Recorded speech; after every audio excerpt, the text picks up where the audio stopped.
Hello, today is Monday, March 6, 2023. I'm Joe Schmidt from TC2, and this is Staying Connected. In the piece, What to Expect in 2023, that we published on our websites back in January, we surmised that Avaya would file for bankruptcy protection this year. We were right. They did. Avaya is a big company with lots of enterprise customers, so this is a pretty big deal. Let's take a closer look at the implications of this filing by Avaya. Today I'm joined by Laura McDonald, a senior partner at LB3, and Mark Sheard, TC2's UK Managing Director. Hey team, thanks for joining me today. Mark, let me start with you. This is Avaya's second bankruptcy filing in the last 6 years. So how did this happen again?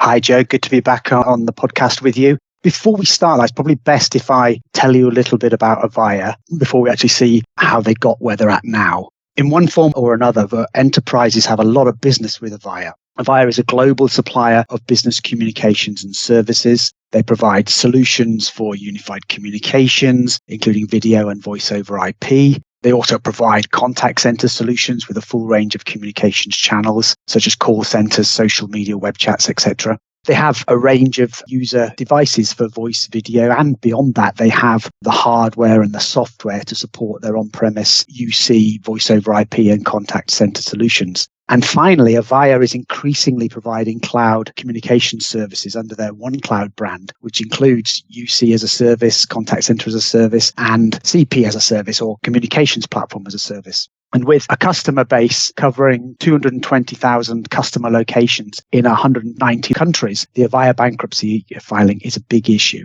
I'll add, Mark, that Avaya's roots go back to AT&T, so they've been around for a long time. Since they still have such a large penetration with enterprise customers for key, I think often customizable telecom services, why have things gone wrong?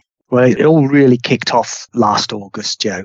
Avaya's financial challenges emerged as they made a Securities Exchange Commission filing, which warned of their doubt of their ability to carry on as a going concern, which obviously in financial parlance is a real challenge. These things were driven by a decline in their third quarter revenues. There was also a disclosure around an internal investigation into some financial management issues. And then behind all of that, the context for it was that there was a forecast debt by the end of 2022 of 3.5 billion, which clearly they were going to be challenged to service. All of this was actually further complicated, and this is relevant when you talk about Chapter 11, by the fact that only several weeks before that SEC filing, Avaya had completed a $600 million debt arrangement. So there were immediate concerns that Avaya had failed to disclose its true financial position.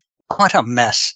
Absolutely, yeah. The spectre of bankruptcy was immediately on the wall, frankly. And, as you said, we called it, but lots of other analysts were looking at it that way as well. Although what we should remember was that Avaya had been here before. In 2017, they had 6.3 billion of debt. They went into Chapter 11, and the best part of a year later, in December of that year, they emerged from it successfully. Also, looking back, they were acquired in 2007 by two private equity firms as part of a Lucent spin-off, but that wasn't to do with bankruptcy. So it's been a turbulent history. This sort of thing is important, though, later when we talk about what enterprises can do in this situation. So I'm going to get Laura in here in a minute, but what do you think, Mark, about those events that you mentioned from August? Well, really, the main thing is to look at their reaction, Avaya's reaction. What they took on was that they quickly changed the number of senior executives, including the CEO. They embarked on an extensive cost-cutting program, and they also started to state their recovery focus as innovation without disruption, which is frankly part of an attempt to calm customers in the markets as people were rightly concerned. It's almost certain, well, in fact, it is certain in the background, they would have started dialogue with lenders to consider their situation. And frankly, Chapter 11 was always going to be a likely outcome. What happened from that point was that by January, the free fall of Avaya's stock, which has already been on the decline, went from $20 plus a year ago to 19 cents. And since then, actually, it's halved again. At the end of December, and this was a telling point, Avaya entered a 30-day cure period for failure to deliver compliant financial statements. And then in January, the New York Stock Exchange advised that Avaya had entered a 6-month cure period to avoid delisting from the New York Stock Exchange because their stock price was too low. Mark, thanks for that background. It's certainly been an interesting ride for Avaya and those in the Avaya orbit. And as I think you intoned, it's not over yet. Avaya, facing these enormous financial difficulties, as well as upcoming other debt due dates, signaled that it was filing for bankruptcy. So it really was no surprise to anyone when on Valentine's Day, very sweet, Avaya filed for bankruptcy in the Southern District of Texas. Hey, Laura, isn't Avaya headquartered in North Carolina? Yes, it is. Avaya is headquartered in North Carolina, but Texas is considered a favorable forum for corporate bankruptcies. So corporations, if they have the leeway, often want to file there. There are some other issues that folks might want to know about with regard to Avaya's bankruptcies. First of all, you have to understand that Avaya did not file what's known as a Chapter 7 bankruptcy. A Chapter 7 bankruptcy is essentially a corporate dissolution and liquidation. Avaya, along with its U.S. subsidiaries, filed a Chapter 11 bankruptcy. You might have heard some pundits refer to it as a Chapter 22. There is no Chapter 22 bankruptcy. That just means it's the second time that they've filed for bankruptcy under Chapter 11. But Chapter 11 allows a company to reorganize and to drop its debt and to keep operating. And it does this under the oversight of the bankruptcy court and an appointed U.S. trustee. Okay, so what's next? Avaya, they've got some pretty heavy hitters that are secured and unsecured debtors.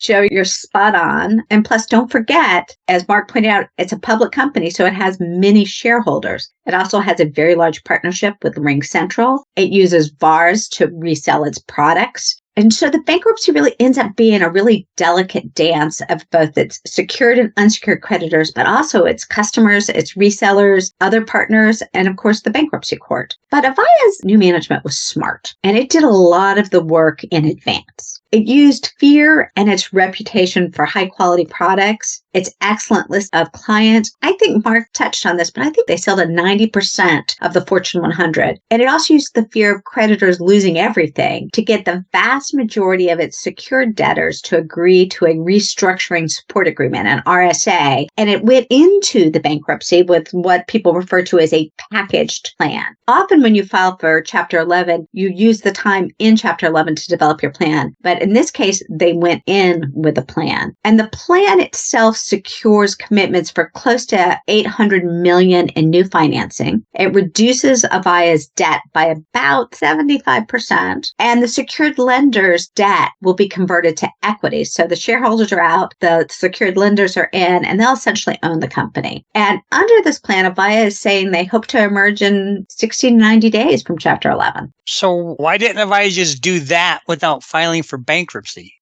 Very good question. Well, bankruptcy gives enterprises, companies like Avaya, protections and rights, and in a strange way, kind of leverage that it wouldn't otherwise have without the bankruptcy protection. Among other things, once you file for bankruptcy, a company has an automatic stay where most judgments and collections and things like that are suspended. And the company has the right to disavow what are known as executory contracts. Those are uncompleted deals. So speaking of contracts, can enterprise customers terminate their contracts with Avaya? See, this is one of the things that bankruptcy gives them. The corporations, the bankrupt entity has some protections for executory contracts, but pretty much everybody else, the customers and vendors, they have to continue honoring their contracts, even if they have, and most contracts do, a termination for bankruptcy, at least here in the United States. So despite the rights, though, that Avaya might have, Avaya has publicly stated and done this emphatically that it will pay all of its vendors, its suppliers, its employees as usual, and that the bankruptcy will not adversely impact these entities, its customers, its channel partners, its suppliers, or its employees. Now, Avaya did do some layoffs prior to the filing, but right now they're trying to reassure, as Mark pointed out, the market and their customers and their vendors and their employees that they're going to be an ongoing business. So the official word is business as usual. Hey, Laura, Avaya's last bankruptcy plan obviously didn't work. So is this new package plan guaranteed to work? And do you think that this time frame is realistic? Yeah, there are never any guarantees in this life. However, having pulled together the support from the secured creditors is going to give Avaya a lot of leverage for its plan. And courts don't want to drag things out unnecessarily. They have a lot of bankruptcies filed right now, and they want to move things through, but the court still has to take a process and they have to approve the bankruptcy plan. So despite Avaya's optimism regarding the 60 or 90 days, you have to also realize that some bankruptcies take a year or many years to complete.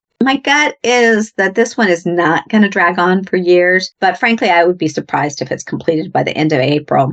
There are some things that Avaya has that are outside of its control. Other participants can file adversary motions. Any party in interest can file an objection to the plan. And Avaya is facing other lawsuits, many having to do with the debacle last summer that Mark brought up. This includes a bondholder lawsuit in New York saying that Avaya misled investors. There are class action lawyers circling around looking for class actions. So those are all out of Avaya's control. My general take is that Avaya is engaging in what I call optimistic thinking, but not crazy thinking. Okay, Mark, considering this situation, what can customers do?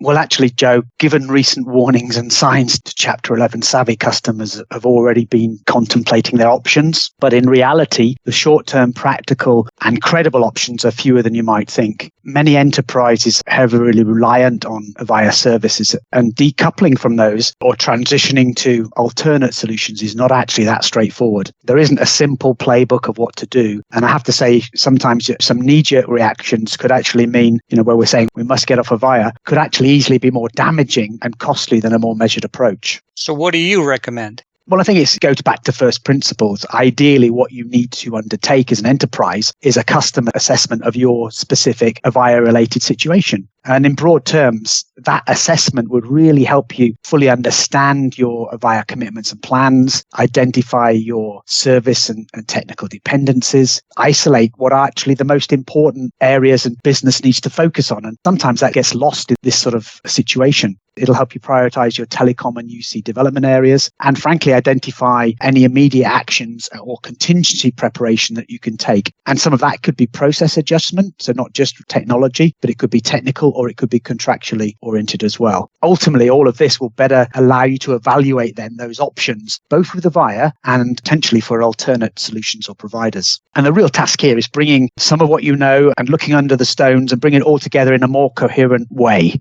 Having a greater understanding of your Avaya environment and the dependencies is really an essential part of your strategy. And such steps, they're going to, as I mentioned already, they're likely to save you from making bad decisions and embarking on courses of action that could be more complex and costly than necessary. Anything done in haste without such assessment could present risks that are greater than the risks you're actually trying to avoid in reality.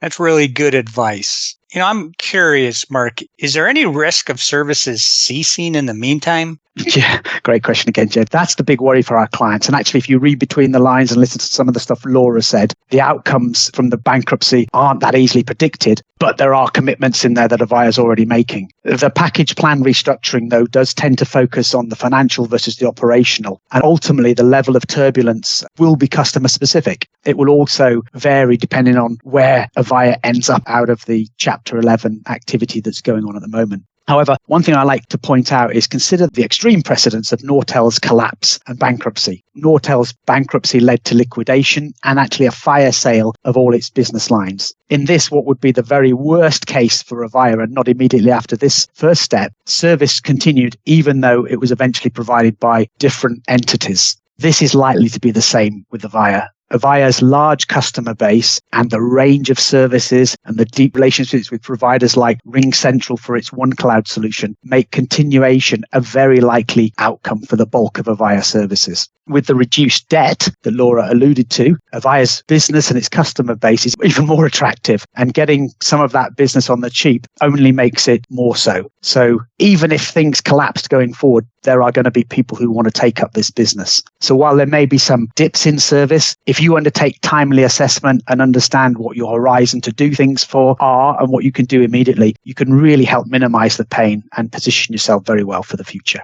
Okay, thanks, Mark. Thank you as well, Laura. Now, if you are an Avaya shop or thinking about becoming one, you obviously have some work to do. If you need help understanding the complexities of Avaya's bankruptcy, Laura, Mark, me, or any of our LB3 and TC2 colleagues are here to help. So just shoot us an email or give us a call. You can also stay up to date by subscribing to these Staying Connected podcasts, by checking out our websites, and by following us on LinkedIn.